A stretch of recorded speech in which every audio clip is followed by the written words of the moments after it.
Assalamualaikum warahmatullahi wabarakatuh. Saya Dr. Lutfi Humaydi MSc, Koordinator IP2MP BRMP Jawa Timur.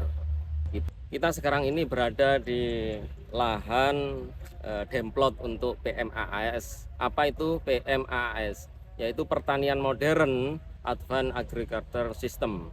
Ini adalah sebuah inovasi baru dari Kementerian Pertanian dan sekarang sedang kami demplotkan di lahan KP Mojosari ini seluas 2 hektar. Saat ini usia tanam PMAS ini di usia 78 hari tanam tabelanya. Jadi ini ditanam langsung, benih langsung, jadi tidak melakukan pindah tanam. Kemudian saat ini sudah masa usia generatif dan sekitar 1 bulan lagi akan masak dan mungkin akan panen.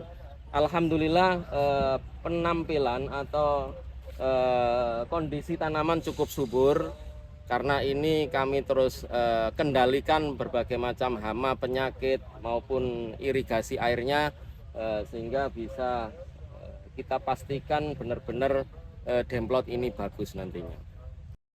Prinsip-prinsip dalam PMAAS ini adalah diantaranya adalah efisiensi biaya. Apa kita lakukan ini mengurangi tenaga manusia yang biasanya kita lakukan dengan pindah tanam, kita lakukan dengan cara tanam benih langsung, tabela. Terus kemudian juga jarak dalam larikan ini rapat gitu. Nah, ini yang akhirnya kita harapkan akan meningkatkan produktivitas di dalam hasil pertaniannya nanti.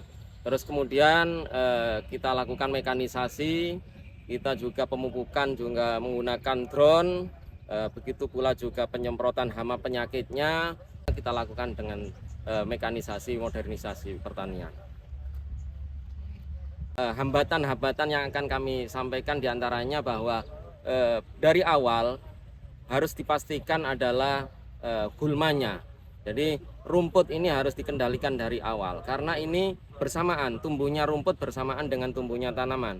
Maka dari itu dari awal dikendalikan dengan herbisidanya. Terus kemudian juga kalau misalnya nggak terkendali bisa juga dengan pencabutan gulma dengan tangan. Karena apa? Nantinya kalau pertumbuhannya akan semakin besar maka rumput tidak terkendalikan juga akan menghambat tanaman itu sendiri. Itu pertama. Kedua, karena tanaman ini rapat, maka juga penyemprotan harus dilakukan secara intensif, secara rutin. Karena apa? Karena rapat ini maka hama penyakit akan semakin cepat untuk menyebar. Harapannya dari demplot yang kita lakukan 2 hektar ini paling tidak akan diadopsi atau ditiru oleh masyarakat sekitar ataupun nanti secara luas. Karena apa? Ini mudah-mudahan nanti hasil sampai akhirnya produktivitasnya tinggi sehingga ini juga akan menarik daya tarik masyarakat untuk meniru. Oh, dengan per hektarnya bisa sekitar 10 ton lebih, maka ini juga menjadi daya tarik. Nah, gitu. Meskipun tadi ada hambatan-hambatan yang dialami, kalau misalnya produktivitasnya ini tinggi, maka mudah-mudahan masyarakat juga bisa menirunya.